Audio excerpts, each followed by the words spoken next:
nada, ya lo saben, Operación Triunfo, que además está llegando a su fin en esta su segunda edición, y ya están empezando a preparar el casting de la tercera. Martes 21 de enero de 2003, hoy vamos a viajar en el tiempo y en el lugar. Por un lado, una forma de vida diferentes, y por otro, la historia de quiénes somos y de dónde venimos. Iniciamos recorrido en la noche de hoy, esta noche, hablando de paz, de filosofía de vida y de otras costumbres. Así que ya saludos cordiales y bienvenido, Madana Moa. Buenas tardes, buenas noches. Buenas noches. A mí siempre me gusta hablar con Madana por una sencilla razón, porque simplemente su tono de voz y su forma de decir las cosas inspira ya, te inspira a coger este aparatito que se llama reloj, quitártelo de la muñeca y tirarlo. ¿Eso cómo se consigue, Madana? Porque vivimos esclavos del reloj. Sí y no. Es decir, cuando uno se sitúa en la vida pendiente del tiempo y de la cantidad de cosas que tengo que hacer y no tengo tiempo para realizarlas todas, no cabe duda que se va a producir en nuestra mente cierto estado de ansiedad y se va a generar cierto estrés que nos va a arrojar a los brazos, y nunca mejor dicho, de sensaciones negativas y de malestar, ¿no? Pero cuando uno entiende que uno es un pasajero en la vida, cuando uno comprende que uno está de alguna forma en una nave espacial que es este planeta Tierra y que estamos de paso, puesto que todo lo que ocurre y transcurre en nuestra existencia es de naturaleza efímera, automáticamente la relación que uno tiene primero consigo mismo y luego con todo aquello que le rodea a uno difiere del resto de los mortales, porque comienza a haber la aceptación. De manera que uno comienza a darle, por otro lado, prioridad a aspectos de su vida, puesto que uno sabe a sí mismo que las limitaciones están a la orden del día y no puede llevar a cabo todos sus deseos, que son múltiples e inacabables. Así que uno va centrando su vida en aquellas cosas que más le pueden interesar. Pero también tengo que decir que aquello que a veces más nos interesa no necesariamente es lo más conveniente, puesto que a la medida en que vamos creciendo y madurando a lo largo del tiempo, nos damos cuenta que vivir no es otra cosa que un aprendizaje, y uno viene a ser algo así como el discípulo de su propia existencia, a través de la cual aprende, pero tiene que ir uno en dirección a eso que podemos llamar o conocimiento, sabiduría, o dicho, felicidad. De todas maneras, yo soy de las que opina que los occidentales todavía no estamos preparados para entender el que si tu problema tiene solución, ¿por qué te preocupas? Y si tu problema no tiene solución, ¿por qué te preocupas? Sí, la preocupación, por otro lado, es un aspecto o una característica de los estados mentales del ser humano, puesto que debemos considerar que en tanto en cuanto hay mente va a haber una serie de procesos y reacciones de agrado, de placer, que en definitiva es aquello a lo que nos aferramos y nos apegamos, y quisiéramos que fuera siempre de esa manera, pero asimismo debemos considerar, por otro lado, que se van a generar y a producir situaciones, pues quizá caóticas o de desagrado, de disgusto, de dolor. De ahí este mundo dual que, en la medida en que uno sabe participar del juego de la vida y sabe las reglas del juego, no cabe duda que no va a saber jugar mejor. Así que tengo que decir que la preocupación obvia por situaciones o circunstancias determinadas, ahí se produce, pero más en unas personas que en otras, puesto que aun cuando dos personas estén sometidas a la misma situación negativa, a las mismas presiones, sí, nunca la reacción va a ser igual. A lo mejor uno se deprime y durante muchos años está bajo tratamiento psiquiátrico, y la otra persona toma esa circunstancia como una oportunidad y como un reto para modificar su existencia, aceptando aquello que es inevitable, pero al mismo tiempo no llorando en un rincón, sino poniendo en marcha y movimiento ese potencial que tenemos en nuestra mente, y cuando uno enfoca la atención mental en un punto, en un destino, en una idea, en una meta, y la hace crecer, no cabe duda que tarde o temprano tal pensamiento se va a materializar. Madana Moa es pionero, sin lugar a dudas, en Galicia, en traernos una filosofía de vida nacida en la India, como es, sin lugar a dudas, el yoga. ¿Cuántos años, Madana? Varias vidas. Los que de alguna forma creemos en eso que se da por llamar, o que es la reencarnación, pues entendemos que los seres humanos somos producto de una evolución determinada, a través de la cual pues vamos aprendiendo y creciendo, ¿no?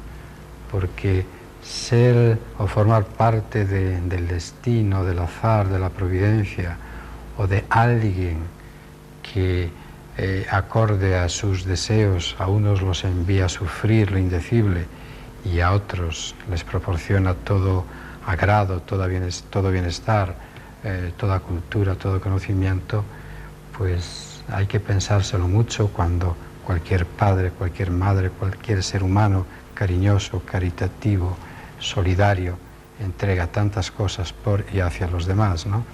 De ahí que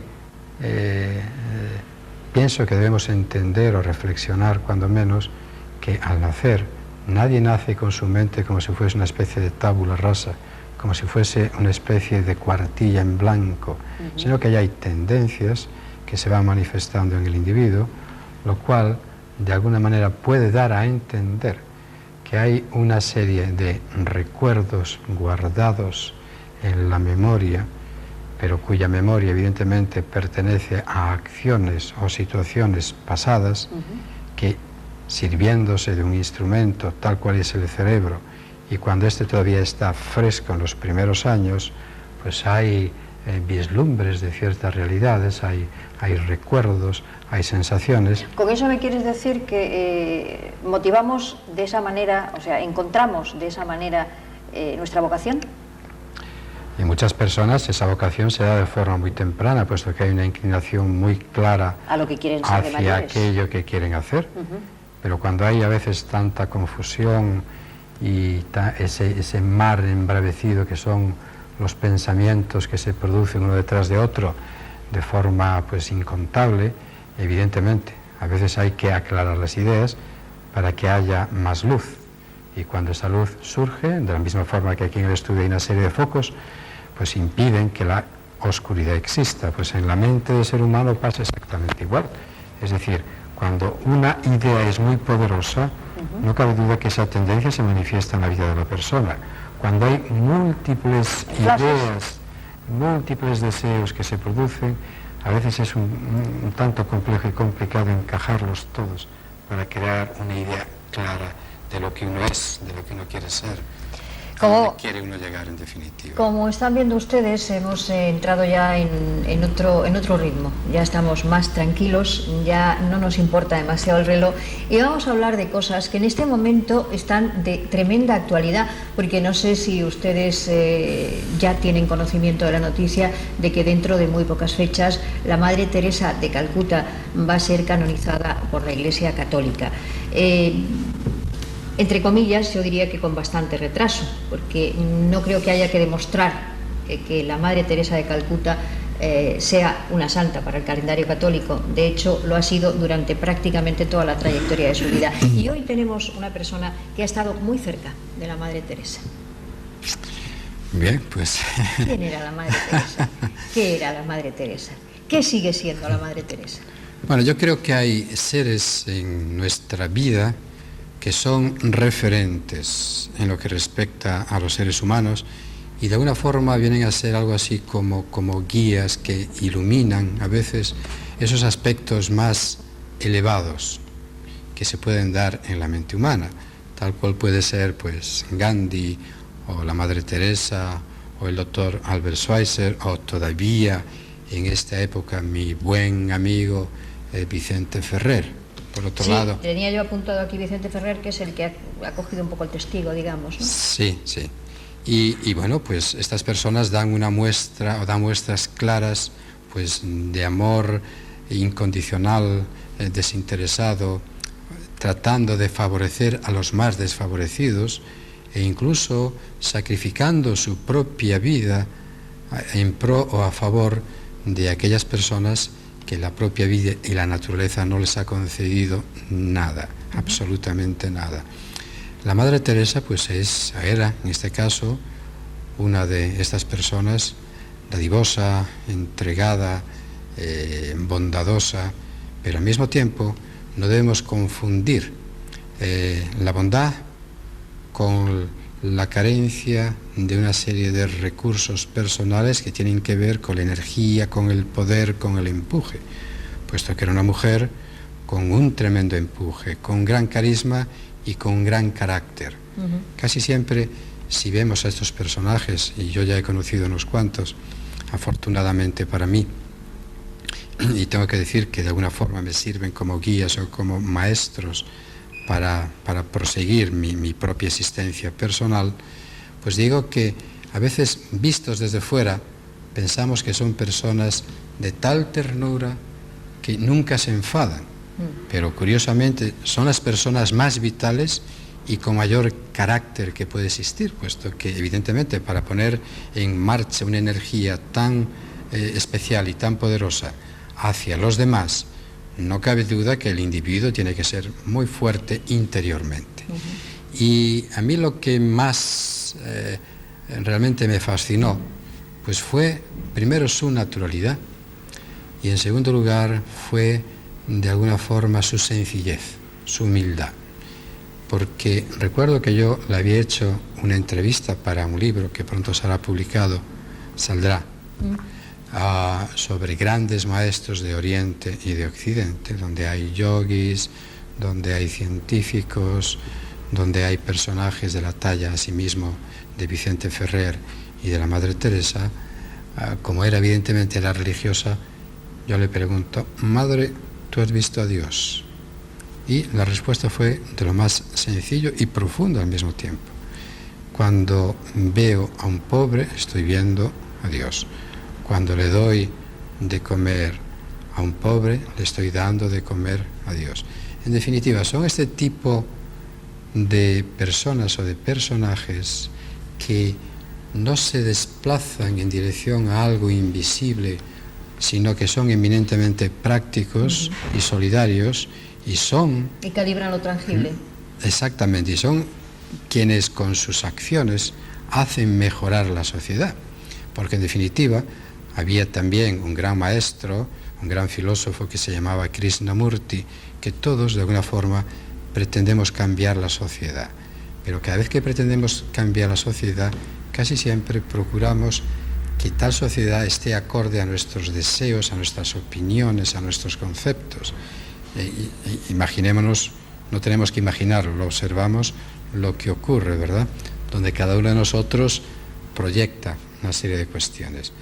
No obstante, como decía Krishnamurti, como bien decía Krishnamurti, en vez de cambiar la propia sociedad, lo importante también es que uno trate de cambiarse a sí mismo, puesto que en la medida en que uno vaya creciendo, en la medida en que uno vaya aprendiendo, no cabe duda que uno va a aportar la riqueza que posee hacia los demás. Y de esta manera, en vez de ser pobres en nuestras manifestaciones, extendiendo la mano para recibir, hacemos como el sabio, que le extiende, pero para dar. ¿Ha cambiado de alguna manera esa pequeña ciudad de la alegría de la Madre Teresa desde que la Madre Teresa no está físicamente? Va cambiando porque el mundo va cambiando, los planteamientos económicos y sociales van cambiando, las tradiciones ancladas en el pasado van cambiando, la era global y de la comunicación va cambiando y nos vamos acercando hacia las diferentes culturas, lo cual hay un trasvase cultural donde evidentemente observamos el dolor quizá a veces demasiado lejano, demasiado ajeno a nosotros, pero son este tipo de personas, las ONGs, voluntarios, que entregan parte de su tiempo para prestar los servicios que se requieren con la finalidad de mejorar estas sociedades pues un tanto, digamos, atrasadas, ¿no? Y donde viven dentro del hambre, dentro del dolor, dentro del sufrimiento, dentro de la enfermedad. Y hay tantas cosas que todos nosotros podemos hacer por los demás, y no hay más que verlo, lo que ha ocurrido con el Prestige, todos los voluntarios que han venido tratando de favorecernos a nosotros, a los gallegos. Pero a veces nos preguntamos, por ejemplo, en el tema del voluntariado, En este momento, por ejemplo, hay cantidad de voluntariado volcado en la organización de Vicente Ferrer, la ONG de Vicente Ferrer, que se dedica más que nada a los niños, ¿no? A los niños desfavorecidos. No, es mucho más complejo que todo eso. Se dedica a los niños que se apadrinan, sí, se dedican a la agricultura. Yo me iba a referir, sí, ahora lo desglosamos un poco, pero yo me refería a que cuando damos, por ejemplo, X dinero, siempre el occidental tiene la mosca detrás de la oreja y siempre dice, ¿y esto dónde irá a parar? Sí, bueno, es cierto, hay cierta desconfianza porque... Tú que has estado allí, por ejemplo, claro, has podido ver que poco de lo que llegue o mucho de lo que llegue sirve para algo. Para muchísimo, me imagino. Cualquier mínimo gesto, cualquier cantidad mínima, cualquier donativo, siempre va a llegar. Evidentemente hay gente muy pícara en todos los países que tratan de explotar a los demás por su propio beneficio. Pero no cabe duda que cuando se encauza adecuadamente, pues digamos los donativos en dirección a la Fundación Vicente Ferrer, generalmente llega porque están muy bien organizados. Pero a veces más que estar o que importarnos tanto lo que damos y hacia dónde va, en mi opinión, tiene que haber un mayor desinterés. Tú da, y a la medida en que des, deja que los demás reciban. A ti lo único que te puede interesar, y nunca mejor dicho, interesarte en dar, estar interesado en dar, es proceder de alguna forma, un mínimo esfuerzo hacia los demás. A nosotros en esta sociedad, generalmente hablando, evidentemente hay personas que sufren en nuestra propia sociedad lo indecible por múltiples razones. Aquellas personas que están en el paro, aquellas personas que de alguna forma padecen enfermedades y quieren sanar. Todos mis respetos y toda mi solidaridad. Pero si nos estamos situando ya en países donde no hay una buena organización social, ni muchísimo menos, y cuyo bienestar social tiene que provenir del exterior. Y la densidad de población. Y si nosotros disponemos de una serie de bienes materiales que podemos compartir con los demás, lo ideal es dar. Yo si le doy un donativo mínimo, si alguien me lo pide en la calle, no me importa lo que vaya a hacer con ese dinero, si va a beber al bar de la esquina, si lo va a gastar en tabaco, lo que fuere. Yo no puedo dirigir la vida de esa persona. Simplemente, mi misión en ese caso en concreto es dar.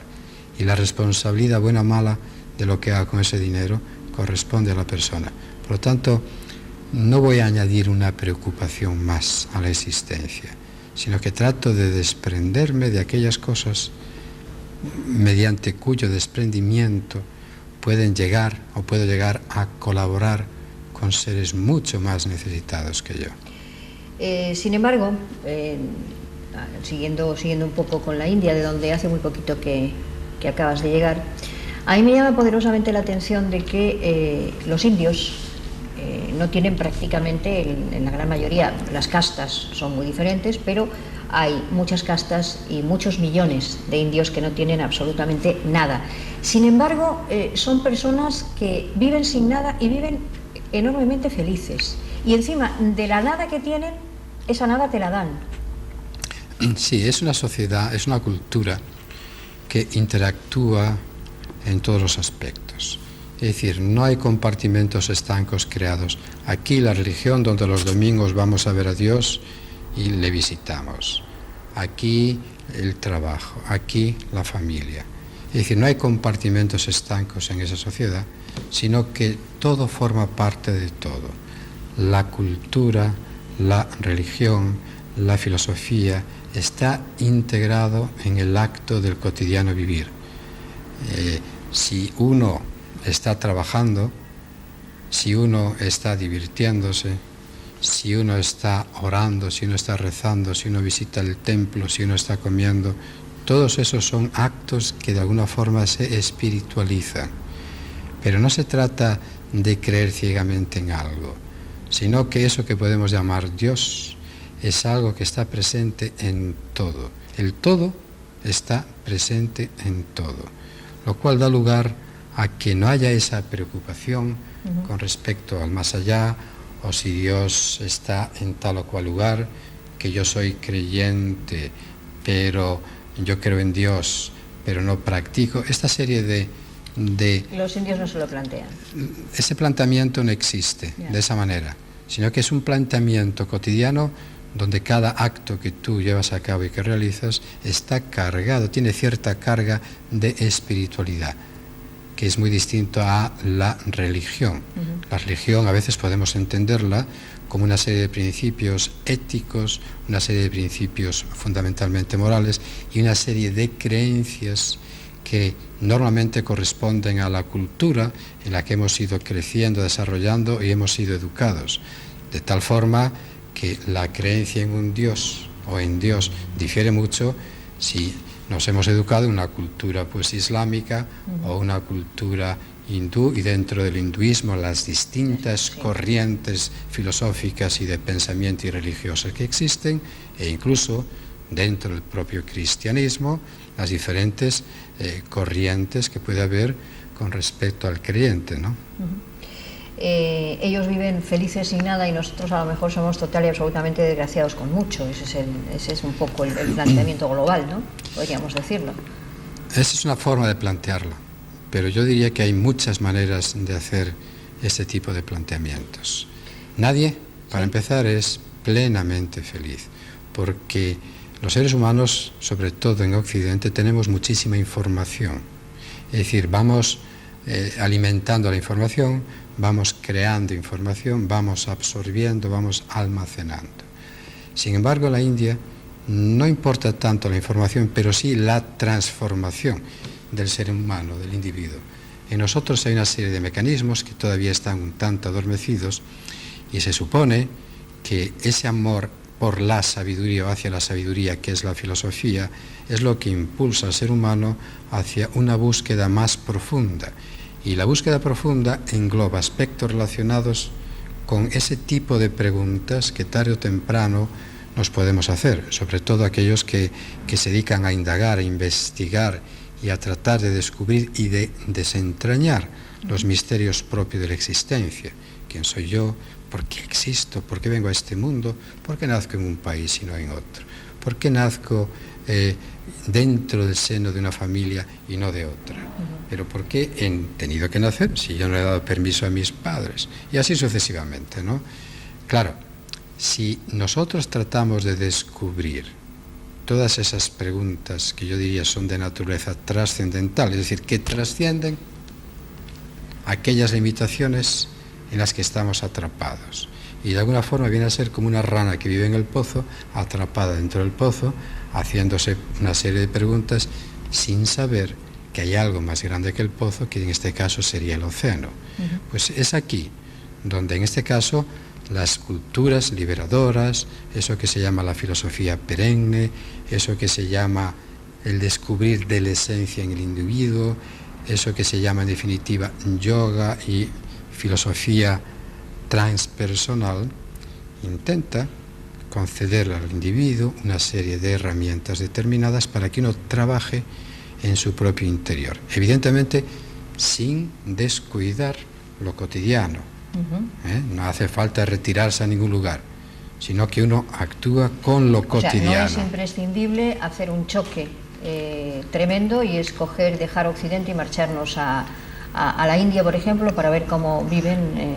Podemos hacerlo por curiosidad, sí, por aprender, ayudar, ¿no? Por contrastar culturas. Puede ser un aldabonazo. Puede ser, pero no necesariamente, como muchas personas piensan, hay que retirarse a una cueva a los Himalayas, hay que ser un asceta, puesto que dentro de estos planteamientos hay distintas corrientes que corresponden a sí mismo a distintos yogas. Hay un yoga de la acción, por ejemplo, esa acción desinteresada, ¿verdad?, que como el amor desinteresado. Cuando el amor es desinteresado, cuando el amor es incondicional, uno no pone o no impone condiciones, hay una liberación en el acto de amar. Pero el amor que llamamos nosotros, que no es sino posesión del otro, pues evidentemente ahí brota todo tipo de emociones y de conflictos que nos hacen padecer y sufrir justamente por el apego propio de la naturaleza humana. De ahí que aquel que quiere ser grande, evidentemente tiene que ir rompiendo con una serie de lazos y de cadenas que le impiden ser impulsado más allá de esa estrechez mental donde se generan pensamientos negativos, conflictivos, que son los que más nos molestan a todos, que tienen que ver con las emociones, y de hecho el pesar viene del pensar, o el pensar viene del pesar. El pensamiento pesa, y pesa por lo tanto el dolor o la ansiedad o la angustia. O sea, tendríamos que empezar un poco por romper ese ritmo frenético que llevamos diariamente y empezar a dedicarnos un poquito de tiempo a nosotros mismos, que es quizá de lo que adolecemos. Pienso que sí, porque evidentemente hemos alcanzado en esta sociedad actual un grado tecnológico pues muy avanzado, pero en lo que respecta a la psique, en lo que respecta a la mente, en la tecnología de nuestro propio pensamiento, hemos avanzado muy poco, porque siempre miramos hacia afuera, y es como abrir las ventanas de nuestro hogar y estar mirando permanente hacia afuera sin saber lo que tenemos dentro. De ahí que, en mi opinión, sería una magnífica combinación Oriente y Occidente. Como decía Tagore, Occidente es como tener los ojos abiertos mirando hacia afuera, Oriente es como tener los ojos cerrados y buscar en el propio interior. Yo creo que la combinación de ambos aspectos va a enriquecer al individuo y va a enriquecer a la propia sociedad. Para finalizar esta charla, que no será la última, que en estos meses que vamos a estar con nuestros telespectadores será la primera de otras muchas que pensamos mantener con Madame Moa, para finalizar esto podríamos recomendar que leyesen, así como quien no quería la cosa, un poquito a Rabindranath Tagore, premio Nobel de literatura. Sí, Rabindranath, exacto, Rabindranath Tagore, pues dentro de ese estilo podemos recomendar Siddhartha de Hermann Hesse. Podemos recomendar también ese libro que ha salido sobre un poco la biografía de Vicente Ferrer, que salió hace muy poco, para saber quién es Vicente Ferrer. Exactamente, podemos recomendar la lectura de la biografía de la Madre Teresa de Calcuta, podemos recomendar la biografía de Gandhi, podemos recomendar pues algún libro relacionado con la práctica de yoga hacia la salud, cómo aprender a respirar correctamente, cómo aliviar las tensiones negativas, cómo eliminar el estrés, cómo llevar una vida pues mucho más armoniosa y en paz, cómo utilizar nuestra mente para que sea pues mejor controlada, cómo alimentarnos mejor, cómo alimentarnos adecuadamente. En definitiva, aun cuando los seres humanos nos hacemos todo este tipo de planteamiento y lucubraciones mentales, también nos damos cuenta que hay algo muy importante que todos deseamos, y es el más preciado de los tesoros, que es la salud. Por lo tanto, la salud, cuando hablo de salud me refiero a la salud mental y a salud física, donde hay una interrelación entre la mente y el cuerpo. De ahí que, primero, la aceptación de uno mismo, la autoestima, el conocimiento más profundo de lo que uno quiere ser, no querer siempre algo distinto a lo que es. Por esa aceptación pasa, yo soy así, he nacido en este seno familiar, con este cuerpo, etcétera, me acepto, y aquello que quiero cambiar y está dentro de las posibilidades de mi cambio, lo hago. Y cuando lo estoy llevando a cabo, no estoy viviéndolo con la ansiedad y la angustia propia de que el cambio que yo deseo tenga que producirse ya de forma súbita, sino que le doy un tiempo determinado. Ese tiempo que le doy hace que yo goce y disfrute del cambio que se está produciendo en mi vida, y con lo cual esos estados de ansiedad, de angustia y tantas fobias, tantos miedos y esos estados de depresión, etcétera, comienzan a decrecer. ¿Por qué? Porque uno comienza de alguna manera a hacer su mente más introspectiva, uno comienza a mirar un poquito más hacia adentro, uno comienza a indagar y a entenderse, y entenderse significa reconocerse. Para terminar, diría que en el frontispicio del oráculo de Delfos bien ponía esa frase tan famosa y conocida: conócete a ti mismo. Pues así lo dejamos por hoy. Si quieren saber algo más, pueden contactar con Madame Moa en el Centro de Yoga Sananda de Vigo. Y no será la última vez que esté con nosotros, porque si esto ha servido de algo, es, por ejemplo, yo les daría una lucecita, y es para entender que el yoga no es solamente una postura extraña en la que nos retorcemos mucho y hacemos filigranas con el cuerpo, es muchísimo más que todo eso. Efectivamente, el yoga tiene un arsenal extraordinario de métodos y de técnicas, tanto corporales, energéticas y mentales, y también de naturaleza psicoespiritual, que determinan, primero, que el individuo no tiene que creer ni en nada ni en nadie, simplemente cree en esa experiencia que le es directa, que vivencia, y de la misma forma que cuando uno tiene hambre y come, tiene la experiencia directa de saciarse de alguna forma y sentirse bien y a gusto. Pues con el yoga pasa exactamente igual. Nada tiene que ver con creencias, sino que tiene que ver con una práctica, y en la medida en que uno practica va erradicando hábitos negativos, en la medida en que crea nuevos hábitos, pues va creando una nueva personalidad, y en la medida en que va esculpiendo una nueva personalidad va creando un futuro. De ahí que se diga casi siempre que uno es el arquitecto de su destino y de su propio futuro. Pues Madana, muchas gracias y hasta la próxima vez, que será muy pronto, y en la que ya hablaremos un poquito más de lo que realmente podemos hacer con el yoga. Pues gracias a ti, y aprovecho para enviar un cariñoso saludo a tus telespectadores. Pues saludados quedan todos ustedes en nombre de Madana Moa. Y lo dicho, ahora vamos a irnos un ratito a ver escaparates y después retomamos nuestro tiempo esta noche.